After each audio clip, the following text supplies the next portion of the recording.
Hi, everyone. Thank you so much for joining. This is Madison Lightfoot from Senator Shaheen's office. We so appreciate you all making the time to join us. Before we get started, I'm just going to go through a quick roll call of participants so we're all aware of who's on the line. And just as two quick reminders, if folks could stay muted when they're not speaking, that would be helpful to minimize feedback. And in an effort to make sure we have a chance to hear from everyone, if folks could keep their remarks to 2 to 3 minutes, that would be much appreciated. And I will go ahead and go through the roll call. So on the call today, we have Eileen Lepanis, the Executive Director from the New Hampshire Food Bank, Betsey Andrews Parker, CEO of the CAP of Stratford County, Valerie Carignan, the Health, Food, and Nutrition Director of Southern New Hampshire Services, Peggy Higgins, the Administrative Manager at the Community Kitchen in Keene, Laura Milliken, the Executive Director of New Hampshire Hunger Solutions, Seneca Bernard, the Associate Executive Director of Gather, Alec, the Director of Twin Rivers Interfaith Food Pantry, Kathleen Vasconcelos, the Executive Director of the Grafton County Senior Citizens Council, Christy Langlos, the North Country Food Systems Coordinator for the New Hampshire Food Bank, Cindy Stevens, the Executive Director of the Claremont Soup Kitchen and Food Pantry, and Michael Tabory, the Deputy Director of the Belknap Merrimack CAP. And also listening in today, we have Senator Molly Kelly and Sarah Harpster, the Gleaning and Outreach Coordinator at the Community Kitchen in Keene. And last but not least, we have a number of press on the line from the Union Leader, WMUR, the Salmon Press, the Berlin Sun, Caledonian Record, Seacoast Online, and NHPR. And with that, I will hand it over to Senator Shaheen. Well, thanks very much, Madison. And let me just begin by apologizing to all of you for having to reschedule this as many times as we had. I had hoped that we were going to have final numbers by today. Unfortunately, as I'm sure you've heard on the news, there are still negotiations going on, but we have a pretty good idea of what's happening in the nutrition arena. So I think we can give you some idea of what we think the outcome is going to be there and try and answer your questions and also hear the concerns that you have.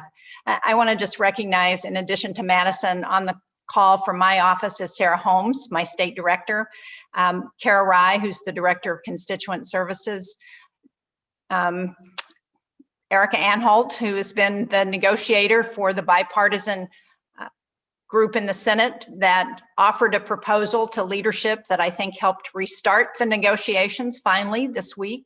And I think that's everybody from my staff. So we are here to try and answer your questions and be able to take concerns so that we can get back to you. Again, I was very disappointed that we are here the week before Christmas and still don't have a final agreement to address the pandemic and all of the people who are suffering as a result. I know that food is one of those top priorities, and we're seeing I know you're seeing very directly what the impact is on people in New Hampshire. And obviously people can't be secure about anything else if they're worried about where their next meal is going to come from. So knowing that we were not able to get leadership to come to an agreement, the week after we got back in November, a group of 8 of us, 4 Democrats and 4 Republicans, started meeting. We added to our group over the period of weeks, but we said, we've got to get some emergency relief out to people. Let's put together a bill that we think could get the majority in the Senate to get done, and hopefully that will prompt leadership to restart negotiations and to get something done. So that's where we are now. We actually presented a written bill to the Senate, to both the majority leader in the Senate and the Democratic leader on Monday, with language that we had worked on with a number of committee staff and reached agreement on. It's not a bill that I would have written if I were doing it myself, but it is a bill that I think can provide some help to people who are struggling. It includes, and I'm going to tell you all this because I think this will be in the final package. It's going to include unemployment assistance. Most of this has been reported, of $300 a week that would begin after people run out of their unemployment. In our package, it was for 16 weeks. What's being discussed by leadership would have unemployment go for 10 weeks. It would include pandemic payments that it sounds like will be in the neighborhood of $600 to $700 a person. It includes help for housing and rental assistance to the about $25 billion is what we've proposed. It includes help for nutrition, $13 billion, and we feel pretty confident that that number is going to stay in. Our assumption is that this is emergency help that will last through the end of March or the beginning of April. So it is a temporary down payment until we can get a new administration in and get some additional assistance.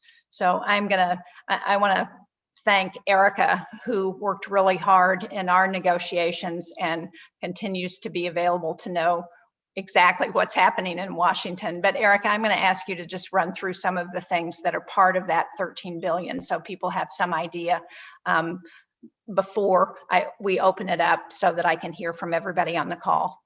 Great. Yes, and like Senator Shaheen said, we've been working for weeks. She was part of a small group of bipartisan senators that was able to restart momentum on potential COVID relief for the first time in months. And so we were able to negotiate a bipartisan agreement that now is under additional negotiations by leadership. So I'm going to run through some of the things that we think are going to be in the $13 billion for nutrition.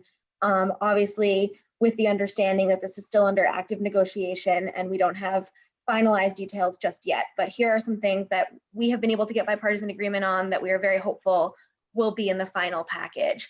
We're pushing a temporary increase in SNAP benefits for individuals. That's 15%, so it's a helpful increase. Right. So that's what. And we're looking at additional funding for food banks through the TFAP program, potentially in the universe of $300 million, although I think that number is still under negotiation. We're looking at getting emergency funds for schools and daycares for their meal providers, increased emergency funding for senior nutrition services and Meals on Wheels. Another piece that I think we will be able to get bipartisan agreement to finalize is expanding the pandemic EBT program to cover children under 6. Currently, it covers only school-age children. We're also pushing for increased funding for food purchasing programs at the Department of Agriculture, as well as funding for the Commodities Supplemental Food Program as well. So those are sort of the major things that we do have bipartisan agreement on that we are hopeful will be in the final agreement. And I would just add one thing to that. As you may remember, when we passed the CARES Act, we extended SNAP to able-bodied adults, and we missed the fact that students should be included in that. So this provides a fix to make sure that students also qualify. And again, we think there's bipartisan agreement to do that. So I think it's a hopeful sign. I think we hopefully will get this done before the end of the weekend. And I think it should provide some additional relief to people who I know are in desperate need. So again, thank you all for tuning in, and I look forward to hearing your thoughts and concerns. Oh, and I should say before we start that as I talked about how we added folks to our group as we continue to meet, and Senator Hassan was also very involved. So I think that's helpful for New Hampshire to have both of us working on this. Thank you, Senator. We will get started and jump into that roll call. As a friendly reminder, if folks could keep those remarks to 2 to 3 minutes, so we have a chance to hear from everyone, that would be great. And first up, coming to us live on a snowy day from an outdoor food pantry, we have Eileen Lapanis from the New Hampshire Food Bank. Hi, Eileen. I think you're on mute.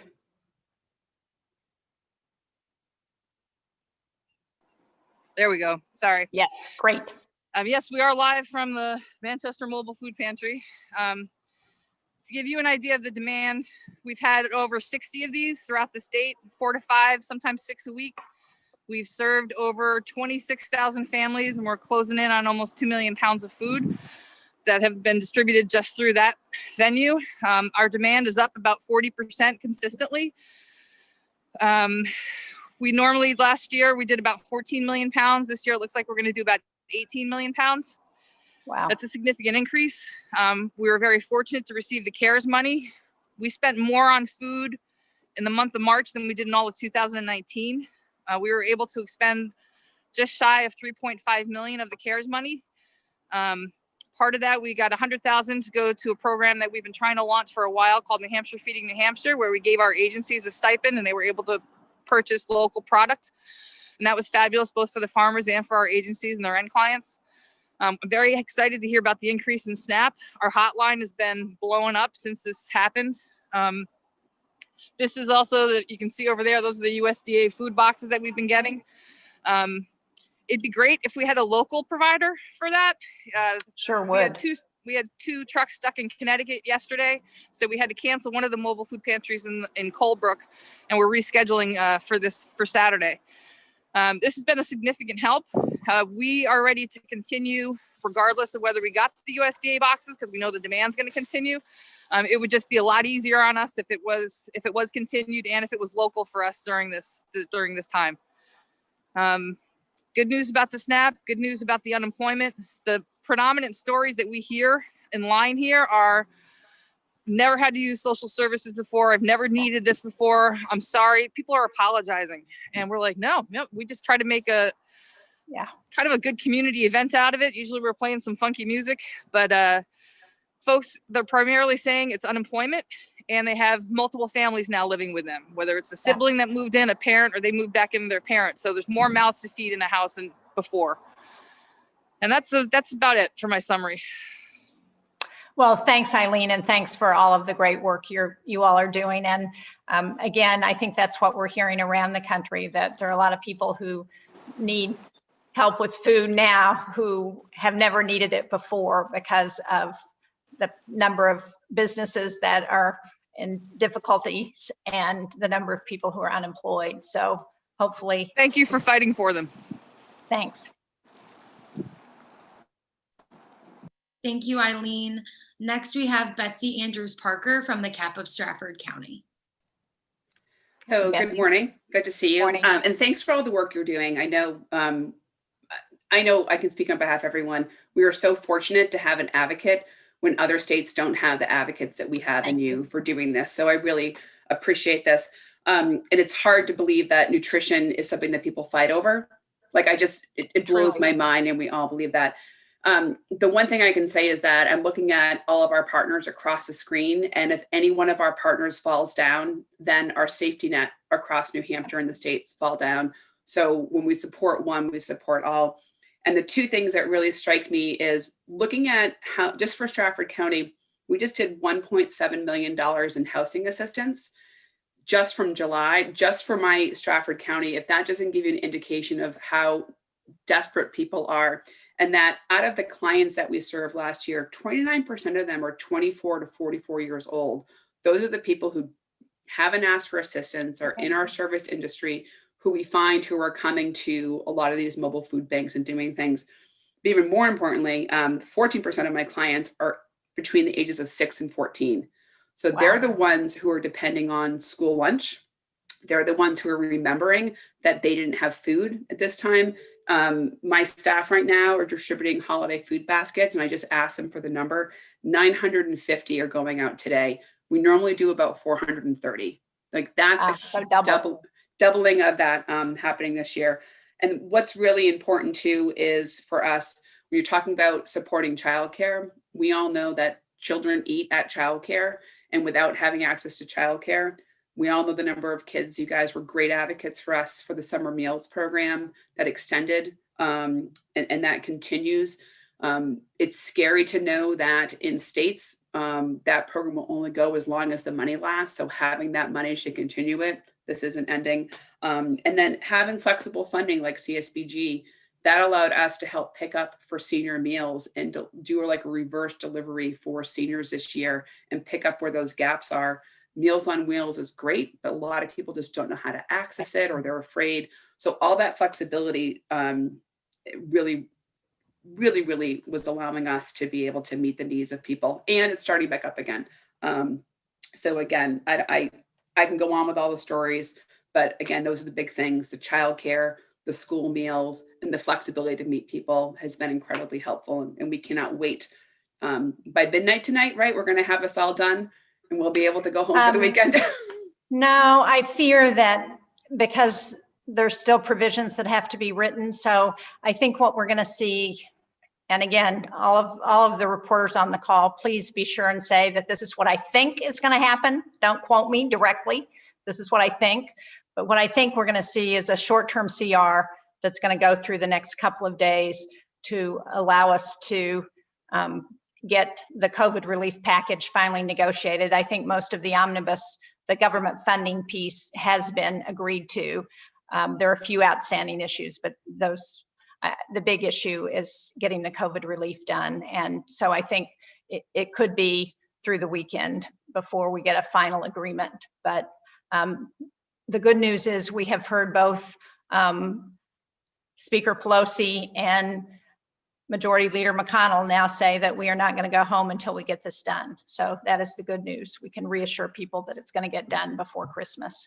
The other thing I wanted to tell you, Betsy, is there is a significant piece for rental assistance, $25 billion. There is $10 billion, which we think is going to stay in for childcare, to help our childcare centers, which would also help with the food piece. And there are extensions on all of the CARES funding to December 31st, 2021. So while there's not a lot of additional flexibility in the CARES fund, there is that extension so we can continue to use those funds past the end of the year, which I know is a big issue in a number of areas. And I think we're also going to have a fix for the community services block grants. As you remember, in the CARES package, New Hampshire and a couple of other states got stiffed by that formula. We didn't get as much as we should have gotten, and we think we've gotten that fixed in the package too. So hopefully that will get adopted. That's great, thank you. And we all know the number of people who feel desperate at this time of year with everything ending and the eviction moratorium is ending. I mean, it all relates into rent or food, utilities, or this. So really thank you for all the work that you do for us. Thanks. Thank you, Betsy. Next, we have Valerie Carignan with Southern New Hampshire Services. Good morning. And yeah, Hi, Valerie. thank you very much for everything that you do for us. I'm going to shift a little bit and talk a little bit about the USDA waivers that some of the programs have received. Specifically around the Women, Infant, and Children WIC program.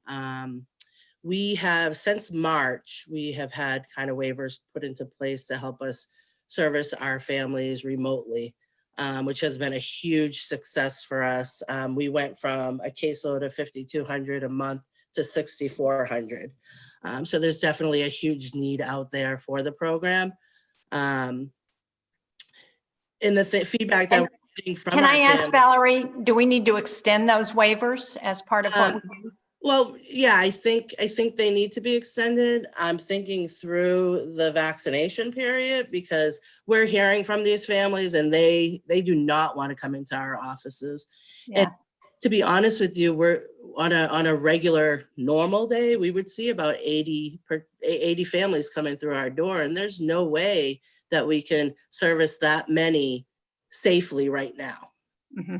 So, you know, the need to extend all those waivers, especially the physical presence waiver, which allows us not to have to physically see the person in the office.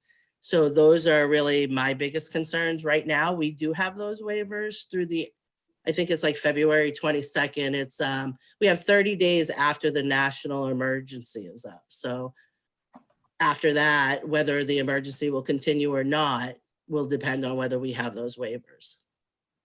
So that's kind of really important on our end as far as the WIC program goes. As far as our food pantries in the Seacoast, I think they're all working well. All the pantries work well together. We are serving people, you know, via drive up they call, I need food. We set them up a food basket and bring it out to their cars, so they're not physically coming in either. Our goal is to keep our families safe as well as our frontline staff. Sure. Thank you. Thank you for everything that you've done. Well, thank you for what you're doing.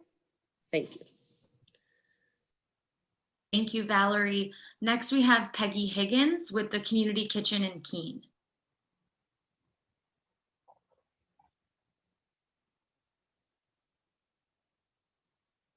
Did we lose Peggy? We may have. I'm not seeing her on here. I'll shoot her a quick note in the interim. Can you hear Oh, me? there she is. Now we can see you, Peggy. Sorry. Okay, well, we of course would like to echo that we appreciate all the help that you give and all the support that you give to all of the agencies and to everyone. What we are seeing at the moment is an increase in our hot meals. We serve pantry and hot meals program. In the past, we probably served 85 people through our hot meals program. Our highest number I think our highest number ever was 149 last week. Wow. So, and that's definitely the population that many of them have no other alternative. No other alternative for meals. We are working in conjunction with 100 Nights, which is the shelter. We provide meals to them, and they in turn also provide meals at their resource center. We had our holiday pantry yesterday and Wednesday. Yesterday, we did not see many people because of the weather. Wednesday alone, we served over 240 families.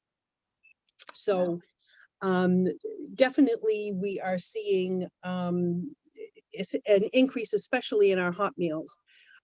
We do everything to go, and it is our indication that we will continue to do that probably until June of 2021, so that we can ensure, unless things change dramatically, that staff and guests and all our volunteers stay safe. So Peggy, can I ask, do people come in and meet staff at the door to get those hot meals, or do you deliver? No, what we do is they come to the door. We have a table set up, and there is someone there at the table. They put them on the table, and then the people take them. Great. Yes. So, and it's the same way with our pantry. They come to the front door, they register through the door, and then they're directed out back to pick up pre-packed bags. Previously, it was done, we're a choice pantry, but we've had to, we've had to go away from that for now. Right. Thank you. Thank you, Peggy. Next, we have Laura Milliken from New Hampshire Hunger Solutions. Hi there. Hi, Laura. So unlike a lot of folks on the call, New Hampshire Hunger Solutions is an advocacy organization and doesn't do direct service, but we're hearing from folks, like many of the folks on the call, about the amazing work they're doing to meet the needs of hungry people. And I just also want to start out, I meant to start out by thanking the Senator for all her work on behalf of hungry people. I really appreciate that this bill is happening, and I know you've played a huge part in that. So folks like the folks on the call are doing amazing work to meet the needs of hungry people, but private programs were always intended to fill gaps and supplement during emergencies, not to be the safety net. And this pandemic is really showing the weaknesses in our safety net. You know, federal programs like SNAP and WIC and USDA school meals are proven to help needy people with access to food. They help with long and short-term health outcomes. and they boost local economies. And so WIC and SNAP need strengthening. I'm thrilled to hear about the increase in SNAP. The SNAP average meal payment before the pandemic was about 40 to 51% below the actual cost of a meal, depending on where you were in New Hampshire. And food costs, as we know, have increased substantially under COVID. So, additionally, New Hampshire has typically underutilized WIC and SNAP, and that's often because of heavy administrative burdens for folks. So we need help to get people on the programs. And then we need to help the state and social service agencies increase outreach and advertising about these programs and how to apply. On USDA school meals, there are 3 issues. One is that schools need help to ensure school meals get to families. Despite schools working really hard with innovative approaches and amazing efforts to get meals to kids, when schools are operating remotely, participation rates are typically down 30 to 50%. So schools need more help with equipment and with advertising. And that, of course, underscores the need to extend pandemic EBT, which I know is happening, which is super exciting. So it was a critical support to families this summer, but the program was extremely difficult for the state to administer, and about 35% of eligible children didn't get help due to administrative barriers. So we need to make this easier for families to access, and we need to get the word out about it. And the state needs help with that. So, and then also the schools are having difficulty with collecting data on student eligibility for free and reduced meals due to the crisis. The pandemic waivers don't require families to apply, which is a fabulous idea, but the unintended consequences is that schools don't have the data they need to access a whole range of federal programs, as well as the state adequacy aid formula that goes to schools. So that's why assistance to schools to support increased outreach and advertising is just critical. So just in some, families need more access to and more resources from the federal programs like SNAP, WIC, and school meals. And the state schools and social service agencies need more support to administer the programs, to advertise that the programs exist and how to apply for them to help families apply. Thanks. You identify a number of real challenges, Laura. I think, and you also pointed out that many of these programs, while they may be funded at the federal level, they're administered at the state level, and many of the rules on how that is done are determined by the state. So this is an issue as we're thinking about how to advocate. We need to advocate both at the federal and the state level. Absolutely. Thank you, Laura. Next, we have Seneca Bernard from Gather. Hi. Hi. Thank you, Senator, for all that you do. At Gather, prior to COVID, we saw about 2,500 to 3,000 people a month and served them about 100,000 pounds of food. Since COVID, we've been on the road in 4 to 10 locations every single week. Wow. So we're serving about 6,500 to 7,000 people every month, about 200,000 pounds of food. And one of the— Can I ask you, Seneca, where are the new locations where you're serving? So because previously, some of the reporters might want to report that. Sure. Previously, we covered basically Kittery down to Seabrook. So there's about 10 towns in there. That was our main focus in 2018. 2019, we started relaxing it. In 2020, we just got rid of it entirely. So we are out from Milton. We actually serve in Milton down to Seabrook now. So Milton, Somersworth, Kittery, Portsmouth, Newington, Hampton, and Seabrook. So many towns that we go out to serve, very similar to what Eileen is doing right now, only we do have a choice model. So we set it up like a free farmer's market and have people come select the items that they want. It reduces the amount of waste that we see and allows people to take home the food they want. Our pantry has remained a choice model as well. So we just allow less people in at a time in order to keep that model going. One of the positive outcomes that has come out of this is the flexibility that everyone on this call, but also just in our region, has had. So with waivers for the school meals, we are able to pick up some of those school meals from schools and go out to our distributions and distribute them for them where we wouldn't be able to do that previously. And with our partnership with the New Hampshire Food Bank, which is always strong, but even stronger now, they deliver to us a couple of times a week as well as we go out. And so we are able to take in food for other smaller pantries in the Seacoast so that Gather doesn't necessarily have to serve them, but people throughout the Seacoast do have access to fresh and nutritious food through those partnerships. So while there's been a lot of challenges, some of the positives that have come out of it have certainly benefited the underlying support system that we all have. That's great. We need to keep a list of the positives that have happened so that when this is over, we can look and see how many of those should be incorporated long-term into what we're doing. I agree. Thank you, Seneca. Next, we have Alec Kahn with Twin Rivers Interfaith Food Pantry. Hi, thank you, Hi, Seneca, Alec. for the work you're doing. Thanks. We we're also a choice pantry, and we've had to change that to now curbside pickup. At the beginning of the pandemic, our numbers actually went down a bit of clients coming in, and I think that was a lot to do with fear. Now actually our numbers have gone up and over what we used to do. We used to serve about 300 families a month, and now we are probably up about 20% over that. I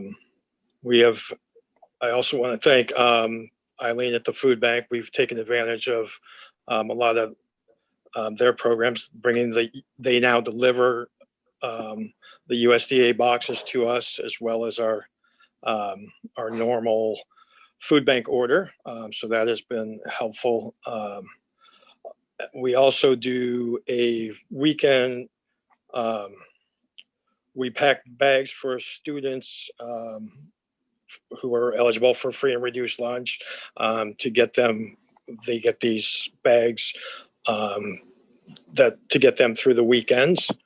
And do families pick those up, Alec?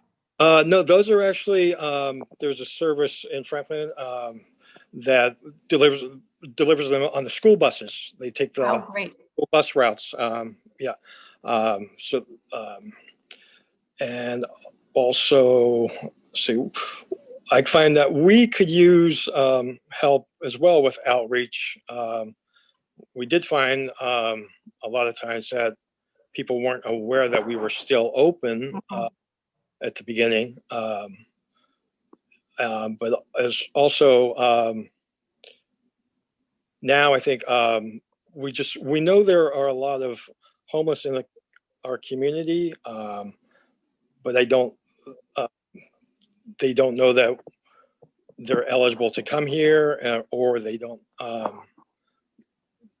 they aren't able to get here. So, and I believe local transportation with there's a need for that as well. But for now, like I said, going to leaving the choice pantry model was something we knew would hurt our numbers a bit, because the curbside, like Seneca was saying, I think there was a little more waste at the beginning because people couldn't choose what they were getting. Sure. So we've dealt with that as best we could. Great. Thank you. Thank you. Thank you, Alec. Next, we have Kathleen Vasconcelos from the Grafton County Senior Citizens Council. Hi, good morning. Good morning. Thank you, Senator, and your staff for all that you're doing. So my agency operates 8 senior centers, and we serve older adults in every town in Grafton County.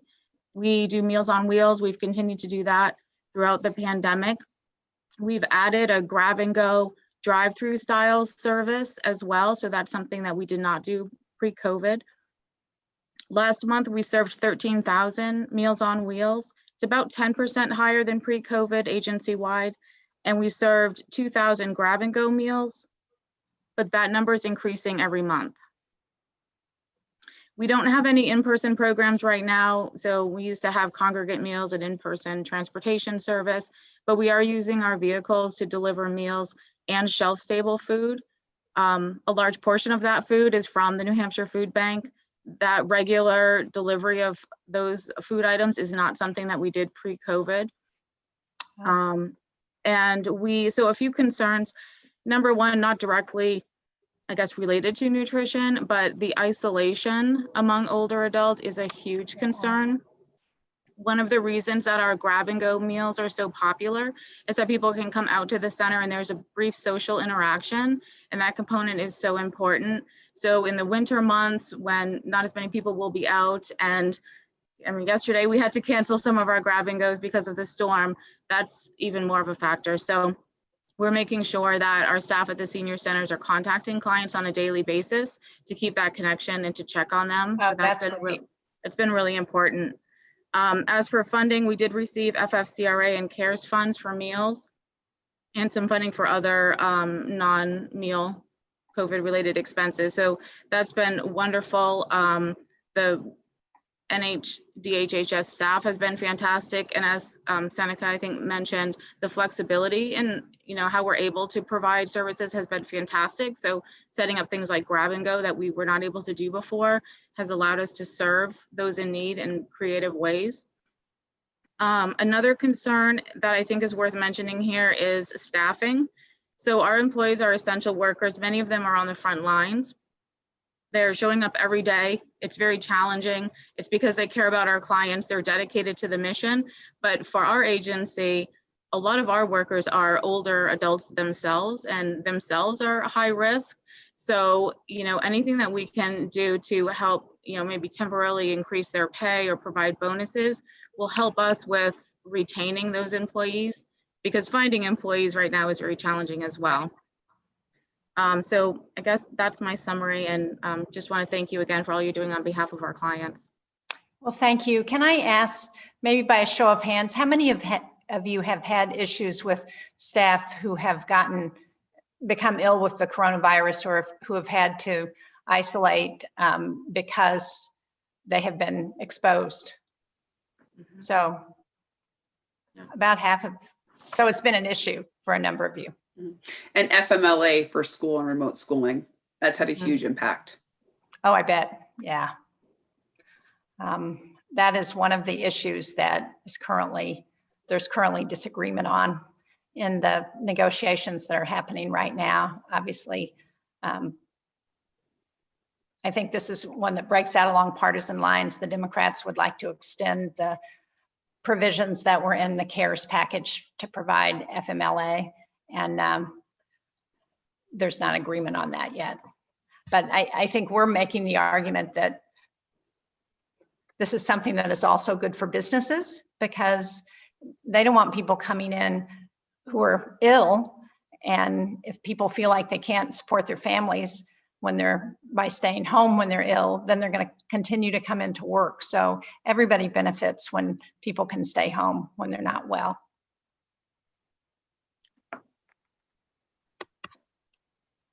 Thank you, Kathleen.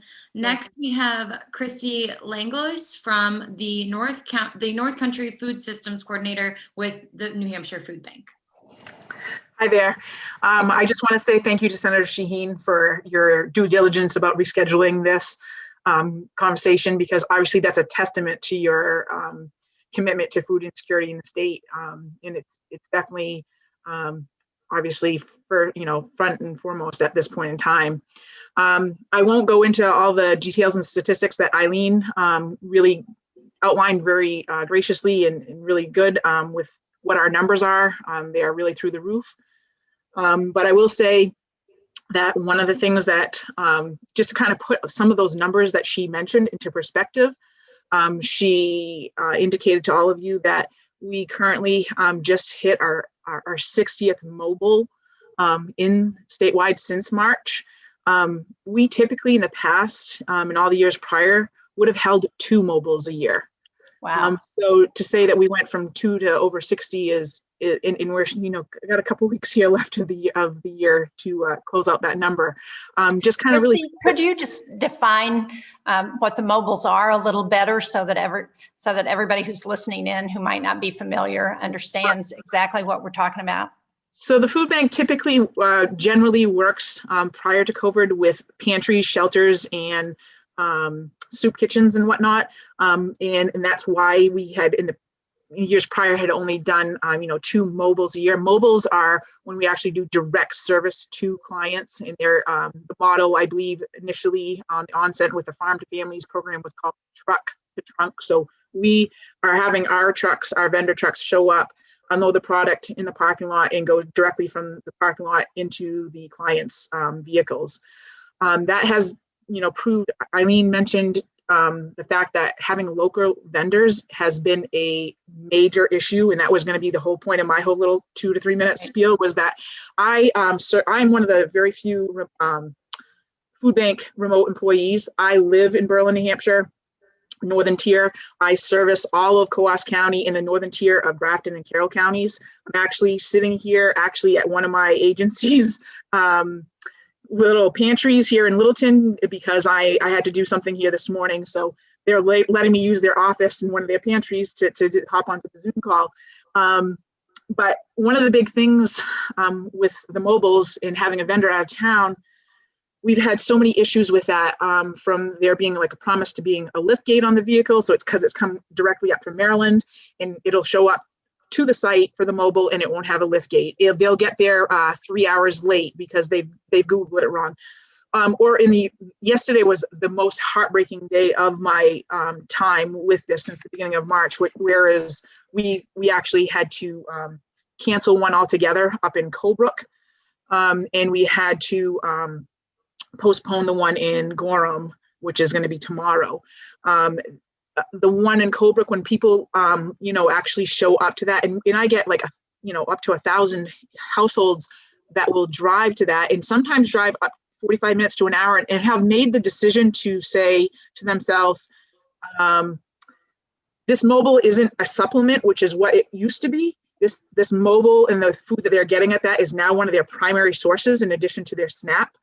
And so they've counted on us. We've set that precedence in the bar that we're going to be there on this day and whatever. And so they've said, okay, I have this amount of money. I'm going to use that amount of gas. It's going to take me 45 minutes to an hour to drive one way to that mobile, but it's going to be worth it because, and whatnot. And then when they arrived yesterday for the mobile, and it was canceled because we didn't know until the very early mornings that our vendor was not going to be able to show up. There was lots of tears shed. Because at this point in time, there's no mobile for them this week. We're off next week for Christmas. And now these families are stuck. So they've got 2 weeks of, now I've spent my money on gas to get there to get this product. It didn't happen. That was my primary source for the next 2 weeks. They're not getting it if they have school-age children for their children through the school system. What are they going to do? And so yesterday was very heart-wrenching for me, honestly, to see some of that. That amount of families being turned away and actually seeing tears is hard. It's hard. It's hard. Exactly. Sure is. That's one of the things. The other issue that I'm really seeing is that it's been echoed through everyone's thing is that we have a whole lot of clients that are apologizing and saying they've never had to use it. I'm sorry, I have to be here. I'm out of work, whatever. And that's all well and good, and that's great that we're servicing them. I get a lot of phone calls because I'm very well known in my community about people who say, geez, I've always been at the soup kitchen and the food pantry, but because of COVID, we have to do everything drive-through. Like our mobiles are drive-through. A lot of the pantries have transitioned to that. And a lot of the smaller pantries that might have been in the little neighborhoods have kind of closed up because of I believe some of the other people mentioned about how the pantries are being run by volunteers who are older. So some of the really smaller pantries, but might have been closer in all these little pockets, some of those have closed and only the bigger ones have survived. But it's made it entirely inaccessible for the people who don't have transportation, who had always accessed these services, these pantries and these soup kitchens and the mobiles. We have really been steadfast in making sure that our mobiles are entirely drive-through and that they're not walk-up. And that's another big issue because we're missing out on serving some of the people that need it the most, the ones that don't have transportation. Right. That's another thing. Another big issue. another challenge and hurdle that we've had. Yeah. So, Can I ask Christy, I assume Yes. the trucks that didn't make it to Colebrook, it was because of the weather? it was, they got pulled off the road in Connecticut because we heard that all Connecticut and Massachusetts had closed down the roads for all tractor trailers. So it was coming up from Maryland, and we had early in the week, Sunday, Monday, had reached out to our vendor and said, hey, listen, we're hearing that there's this big storm. We need to make sure that you come early. You have permission to come to the site and stay in the parking lot overnight. We had made all the appropriate provisions because we knew the storm was coming. And we had been reassured that was going to be, taken care of. And then lo and behold. So do we know what happened to the truck? Did they turn around and go back to Maryland? No, they continued on and delivered to our warehouse in Manchester.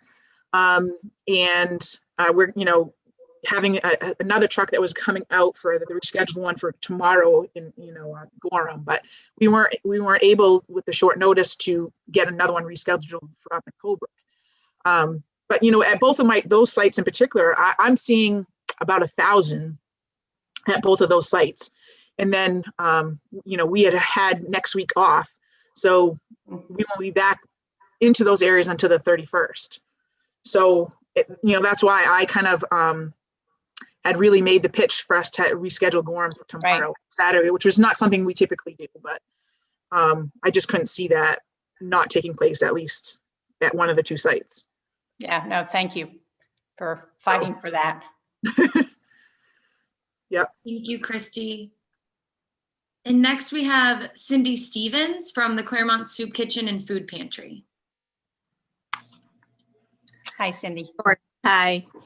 Again, thank you for all of the hard work that you're doing for our organizations. So kind of along the lines of everybody else, when this first happened, we saw our food costs increase triple that we saw in March. One of the benefits we did see is, when there was the support through the unemployment benefits, we did see a decrease in some of our need to the community.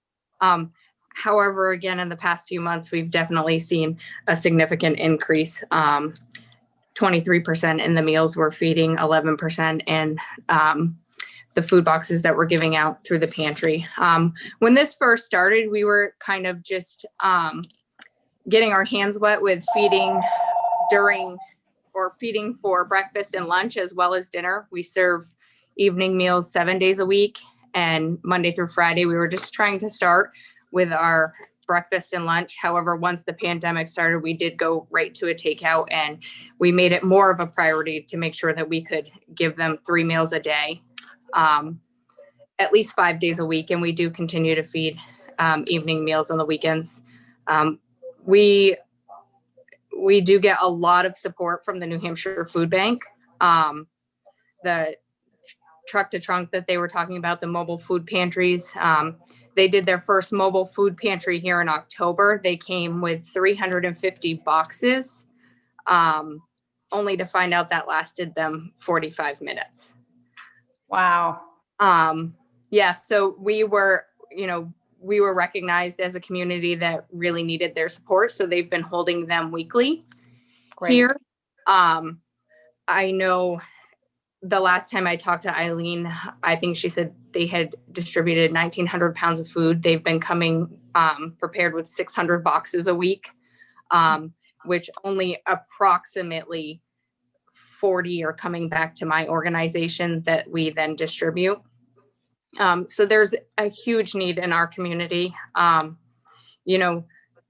I said, we are a recipient of tremendous support. We also provide summer lunch program for children through the USDA. And again, the waivers were amazing. We were able to we were able to provide over 3,000 more meals than we did last year due to the ability to allow the take home and delivery. We were also able to add the additional meal of breakfast on. So that was a tremendous help to us. And, we serve approximately 300 families a month out of our food pantry. About a third of them are children. we've seen an increase of families coming in through that are on unemployment. We've also had a lot of families who have been needing our assistance because they're having difficulty navigating with the food stamp program. So it's been great that we can help them. However, again, I know it's hard to say if this process was easier or more assistance to help them get through it. But I mean, it is a really difficult time for them, and for them to have, just not be able to have those food stamps to help in other areas, again, with utilities or housing. But I'd like to say, we are having a lot of people reach out to us. We have some clients that haven't been here in years who are coming back to us, and they know we're here to support them. So that's amazing. And the support we've gotten from the New Hampshire Food Bank has been tremendous as well. Great. Thank you. Thank you. Thank you, Cindy. And last but not least, we have Michael Tabory from the Belknap Merrimack CAP. Hi, Michael. Hi. So the Emergency Food Assistance Program, TFAP, early when COVID started, we amended our state plan with USDA and increased food shipments and deliveries. We increased access to families by increasing the income eligibility guidelines to 250% of the federal poverty level. We've utilized all of the additional CARES and FFCRA funds to provide additional food purchases for local organizations and families. At this point, it's in excess of 1.5 million pounds of additional food that we've been able to provide due to those funds. And we do plan to sustain this increased access and food shipments through at least the middle of next year. One of the struggles we are finding is volunteers for that program. It's always been largely a volunteer supported program to help get that food into trucks or off a truck into a truck and moving things around. And it's been difficult where we can't really have a lot of non-staff inside our buildings for everyone's safety, but also getting people to come out and reaching those volunteers who normally would want to come help, haven't necessarily been able to. Food pantries, we're expecting a pretty big increase probably after the holidays, which I think is normal to some degree anyway, because there's a lot of private donation through the holidays. But we're expecting to see an increased need for food on shelves in the food pantries coming up shortly. We're finding that we are seeing more people and we're providing more food to those people more often. Commodity supplemental food program, we've seen an increase in participation. We're continuing to, deliver boxes, no contact, drop them off, step back, hope you're well. That additional operational funds, not just for food, but for operational, could be helpful. It's a program that commonly does not completely pay for itself.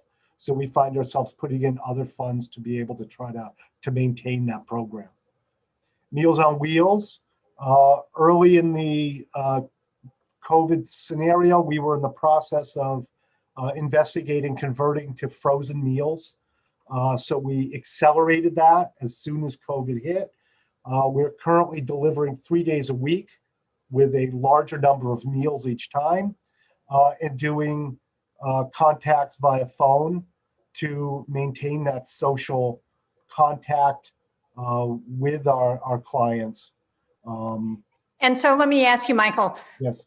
You're serving, so whereas in the past you may have taken one meal to a household, now you might be taking 2 or 3 to that same household, and they're frozen, so you don't have to worry about heating them. Have you found a challenge with people and being able to actually heat them up so that they can still get that hot meal?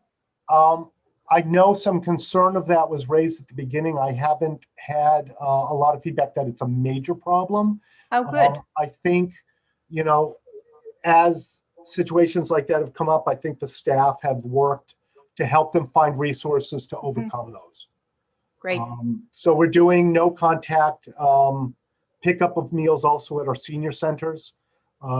That's a combination of either a hot meal or, again, more of the frozen meals as the case may be. WIC, I think I want to also affirm what Val said about the waivers. Any of the waivers that have been provided that can be maintained after the fact are really important.